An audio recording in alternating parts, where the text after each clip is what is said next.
مسلم league نون کے کئی رہنماؤں کی جانب سے مسلم لیگ نون کی دو ٹکٹیں حاصل کرنے کا فیصلہ کر لیا۔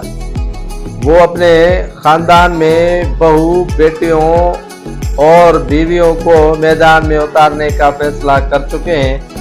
احسن اقبال، حنیف عباسی، رانا ثناء اللہ، رانا تنویر اور کھوکھر برادران سر فہرست ہیں، جو اپنے فیملی کے افراد کو میدان میں اتارنا چاہتے ہیں، جن پر لیگی رہنماؤں کے اختلافات شدت اختیار کر گئے ہیں۔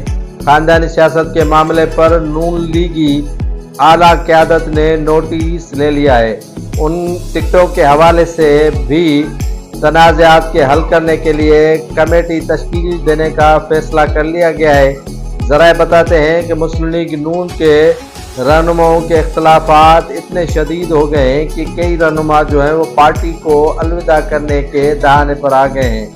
لیگی رہنما یہ کہتے ہیں کہ اگر پارٹی ٹکٹ دیتی ہے تو وہ اپنے حلقے چھوڑ کر اپنے بیٹوں کو میدان میں اتاریں، ان کے حلقوں پر ان کا حق کیوں مارا جا رہا ہے؟ مسلم لیگ نون کی اعلیٰ قیادت نے اس معاملے کا نوٹس تو لیا ہے، لیکن اختلافات اتنے شدید ہو گئے ہیں کہ کئی رہنما اپنے مسلم لیگ نون سے پرانی رفاقت توڑ کر دیگر جماعتوں میں جانے کا فیصلہ کر چکے ہیں۔